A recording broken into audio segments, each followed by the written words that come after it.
1 മണിക്ക് ശേഷം നമുക്ക് TV ഒക്കെ കണ്ടാൽ മതി, നീ മുകളിൽ എവിടെയെങ്കിലും പോയിരിക്കണം എന്നൊക്കെ പറഞ്ഞിരുന്നു. പക്ഷേ അവളിങ്ങനെ വല്ലാത്ത റെസ്റ്റ്ലെസ് ആയിരുന്നു, ഭക്ഷണം കഴിക്കാതെയും ഉറങ്ങാതെയൊക്കെ ഇങ്ങനെ.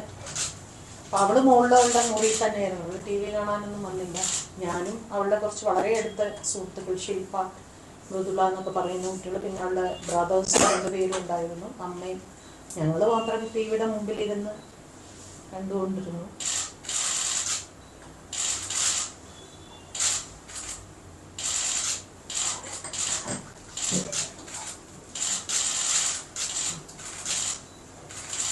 പിന്നെ വിധി വന്നപ്പോൾ ഞങ്ങളെല്ലാവരും സ്വിച്ച് ഓഫ്. 7-ാം പ്രതി വെറുതെ വിട്ടു എന്ന് പറഞ്ഞപ്പോൾ തന്നെ ഞാൻ പറഞ്ഞു, സ്വിച്ച് ഓഫ് ചെയ്തോളൂ, ഇനി അവിടെ നിന്ന് അങ്ങോട്ട് ആർക്കും ശിക്ഷ ഉണ്ടാവാൻ വഴിയില്ല എന്ന് ഞാൻ പറഞ്ഞു. അപ്പോൾ തന്നെ സ്വിച്ച് ഓഫ് ചെയ്തു. ഞങ്ങളെല്ലാവരും അപ്പോൾ ഈ താഴെ ഈ TVയുടെ വോളി അവൾ കേൾക്കുന്നുണ്ടല്ലോ. ഞങ്ങൾ അവളുടെ അടുത്തേക്ക് പോയപ്പം അവളിങ്ങനെ ഷോക്ക് കിട്ടിയമാതിരി ഇങ്ങനെ ഇരിക്കുന്നുണ്ടായിരുന്നു. ഞാനിനി എന്താ ചെയ്യേണ്ടത് എന്നിങ്ങനെ ചോദിച്ചു. ഞങ്ങളാരും ഒന്നും മിണ്ടിയില്ല, ആരും ഭക്ഷണം കഴിച്ചില്ല. എല്ലാവരും വൈകുന്നേരം വരെ അങ്ങനെ സൈലൻ്റായിട്ട് തന്നെ ഇരുന്നു. അത് മാത്രമേ ഉണ്ടായുള്ളൂ. അപ്പീൽ പോകുന്നതിനെ കുറിച്ചൊന്നും സംസാരിക്കാൻ പറ്റുന്ന ഒരു മാനസികാവസ്ഥയിലല്ലായിരുന്നു. അതല്ലായിരുന്നു അവിടെ സംസാരിക്കേണ്ടത്. അവളെ ഒന്ന് ആ സമയത്തൊന്ന് കൺസോൾ ചെയ്യാന്ന് മാത്രമേ ചിന്തിച്ചുള്ളൂ. 100%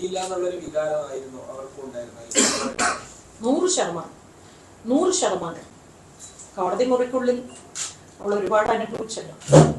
എല്ലാവർക്കും അറിയാലോ, 2 മണിക്കൂർ ആ തെരുവിൽ അനുഭവിച്ചതിൻ്റെ 100 ഇരട്ടി 15 ദിവസം കോടതി മുറിക്കുള്ളിൽ അവൾ അനുഭവിച്ചു.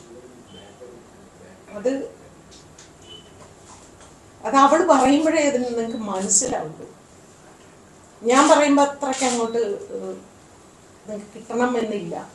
ഇൻസിഡൻറ്റ് നടന്ന സമയം, ആ ഇൻസിഡൻറ്റിനെ കുറിച്ച് എന്നോട് പറയുമ്പോൾ അത് കേൾക്കുക എന്ന് പറയുന്ന ഒരു വലിയ ശിക്ഷയാണത്. അതേപോലെ തന്നെ അവളുടെ ഓരോ കോടതിയിൽ പോയി വന്നിട്ട് ഞാൻ പിന്നെയും അതിനുശേഷം കുറേ തവണ ഞാൻ അവളുടെ വീട്ടിൽ പോയിട്ടുണ്ട്. ഈ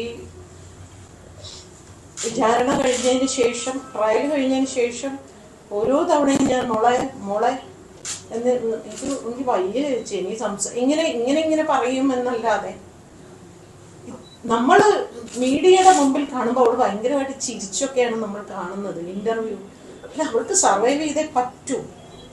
എപ്പോഴും കരഞ്ഞിരിക്കണം എന്ന് കരുതുന്ന ഒരു വേട്ടക്കാരനാണ്. അവൾ കരയണം, അവളുടെ ജീവിതം ഇല്ലാതെയാകണം. അപ്പോൾ എന്തുകൊണ്ട് അവൾ കരയുന്നില്ല? ഞങ്ങളാണ് അവളോട് പറയുന്നത്, ഒരിക്കലും നീ കരയരുത്. എന്നാലും അവളുടെ ഹസ്ബൻഡ് പോലും അവളെ എവറി സെക്കൻഡ് വിളിച്ചുകൊണ്ടിരിക്കുക. അയാൾ പനിയായിട്ടാണ് അദ്ദേഹത്തിന് വരാൻ പറ്റാതെ പോയത്. അപ്പോൾ അയാൾ ഞാനുണ്ടല്ലോ നിന്നോടൊപ്പം, നീ എന്തിനാണ് ഇങ്ങനെ അപ്സെറ്റ് ആവുന്നത്? അയാൾ പറഞ്ഞുകൊണ്ടിരിക്കുക. ഇതൊക്കെയാണ് അവളുടെ ഏറ്റവും വലിയ ആശ്വാസം എന്ന് പറയുന്നത്.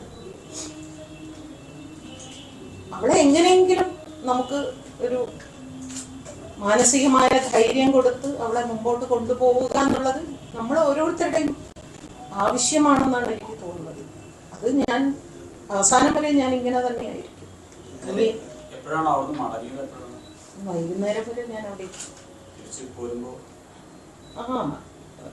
വിഷമമുണ്ട്. പിന്നെ അവളുടെ എല്ലാ കൂട്ടുകാരും ഉണ്ടായതുകൊണ്ട് ഞാൻ എല്ലാവരും നോക്കിക്കൊള്ളണേ. അപ്പം ഇന്ന് രാവിലെ എന്നെ വിളിച്ചു. ഞങ്ങൾ വൈകുന്നേരം വീണ്ടും കാണുന്നുണ്ട്, വീണ്ടും ഞങ്ങൾ ഒന്നിച്ച് കുറേ നേരം ഇരിക്കുന്നുണ്ട്. ഞാൻ എന്തായാലും 11-ാം തീയതി വരെ ഇവിടെയുണ്ട്. 11-ാം തീയതി വരെ ഞാനിങ്ങനെ തൃശ്ശൂർ പോകും, തിരിച്ച് പാലക്കാട് വരും, തൃശ്ശൂർ, അങ്ങനെ ഇരിക്കുകയാണ്. ദിലീപ് ഇന്നലെ പറഞ്ഞത് ശ്രദ്ധിച്ചിരുന്നു. ഒരു ക്രിമിനൽ അന്വേഷണ സംഘം അടക്കം ക്രിമിനൽ സംഘമാണ് തന്നെ ഇത്തരത്തിൽ പെടുത്തിയത് എന്നാണ് ദിലീപ് പറഞ്ഞത്. എന്ത് തെറ്റാണ് അയാളെ ക്രിമിനൽ കേസിൽ പെടുത്താൻ മാത്രം പോലീസുകാരോട് അയാൾ എന്ത് തെറ്റാണ്? അതയാൾ പറയണം. വെറുതെ പോലീസുകാർക്ക് ഈ എന്ന് പറയുന്ന വ്യക്തിയെ ഈ വിഷയത്തിന് ശേഷം മാത്രമാണ് പരിചയം. അതിനു മുമ്പ് അവരെ സംബന്ധിച്ച് അവർ ഒരു സിനിമ നടി മാത്രമാണ്. വേറെ വ്യക്തിപരമായിട്ട് അവരുടെ സുഹൃത്തുക്കളോ ബന്ധുക്കളോ ആരും അല്ല അന്വേഷണ സംഘത്തിലുള്ള ആരും തന്നെ. പിന്നെ ഈ വ്യക്തിയുടെ പേര് പറഞ്ഞത് അജിയുടെ അല്ലല്ലോ. വ്യക്തിയുടെ പേര് പറഞ്ഞത് 1-ാം പ്രതിയല്ലേ. 1-ാം പ്രതി ഇന്നലെ ധന്യരാജേന്ദ്രൻ്റെ ഒരു ഇന്റർവ്യൂ കണ്ടു. അയാൾ അവർക്ക് കൊടുത്ത ഇന്റർവ്യൂവിൽ പറയുന്നുണ്ട് സർവ്വസഹജമായി നടക്കാറുണ്ട് പോലും. നിങ്ങളൊക്കെയാണ് ഇത് വലിയ കാര്യമായിട്ട് എടുത്തത്. ഒന്ന് ആലോചിച്ച് നോക്കൂ. എന്തൊരു എന്താണ് പറയുക, ഇങ്ങനെയാണ് ഇങ്ങനെ സംസാരിക്കുക. ഇതൊക്കെ സർവ്വസാധാരണമായി നടക്കുന്നതാണ്.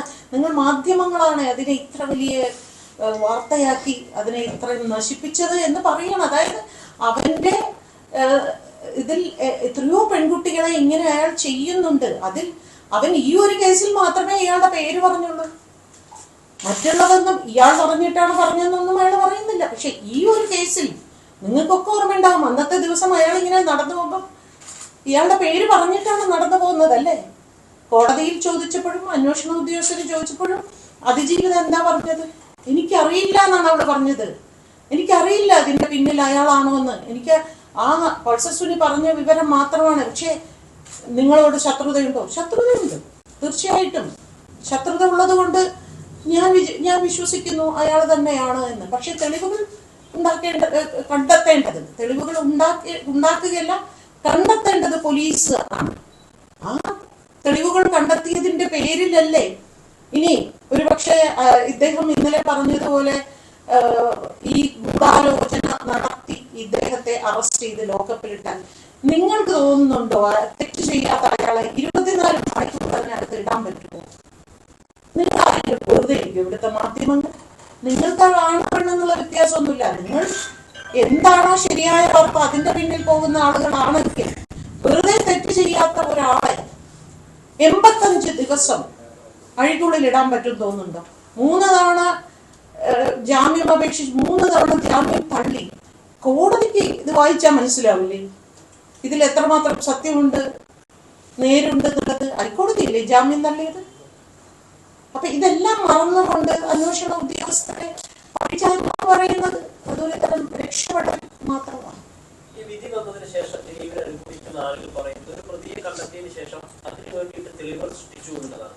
തെളിവുകൾ അല്ലെങ്കിൽ കണ്ടെത്താൻ ദിലീപിനെ തെളിവുകൾ ഹാജരാക്കാൻ അവിടെ പ്രോസിക്യൂഷനെ വിളിച്ചു വരുത്തിയതായി തോന്നുന്നു. പ്രധാനമായിട്ടും അതിനാണ് ഉദ്ദേശിക്കുന്നത്. ദിലീപിനെ നിർത്തിയിട്ട് അയാളിലേക്ക് ഈ കൃത്യത്തെ കൊണ്ടുവരികയാണ്, തെളിവുകൾ സൃഷ്ടിക്കാൻ ശ്രമിച്ചു എന്നാണ് നമ്മുടെ ആരോപണം. കഴിഞ്ഞ ദിവസങ്ങളിൽ മൊത്തം കണ്ടുകൊണ്ടിരിക്കുന്നത് എങ്ങനെയാണ്? ആ ഘട്ടത്തിലാണ് ഇങ്ങനെ ഇയാൾ വെറുതെ വിട്ടുകൊണ്ടിട്ടൊരു. അതാ ഞാൻ ചോദിക്കുന്നത്, എന്തുകൊണ്ട് അയാളിലേക്ക്? എന്താണ് അയാൾ മാത്രം? അയാൾ ആരാണ് ഈ ഇൻഡസ്ട്രിയിൽ? വേറെ എത്രയോ സ്വാധീനമുള്ള സൂപ്പർ സ്റ്റാർസും അങ്ങനെ പല പല പല ആളുകൾ ഈ ഇൻഡസ്ട്രിയിൽ ഉണ്ടല്ലോ.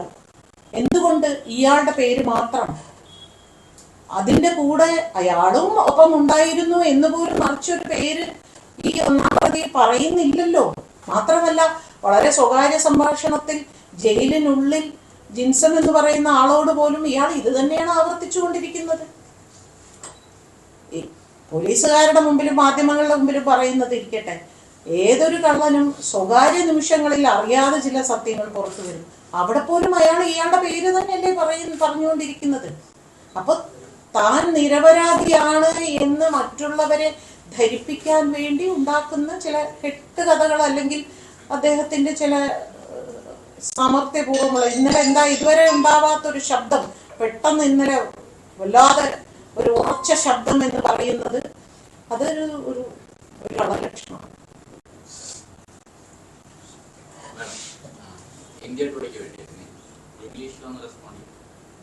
ഞാൻ വളരെ ഓപ്പണായിട്ട് പറയാം. എനിക്ക് ഇങ്ങനെയൊക്കെ എനിക്ക് പറയാനുണ്ട്. നിങ്ങൾ WCCയോട് ചോദിക്കും, അവരാണ് ഏറ്റവും അധികം എനിക്കിങ്ങനെ സംസാരിക്കാൻ.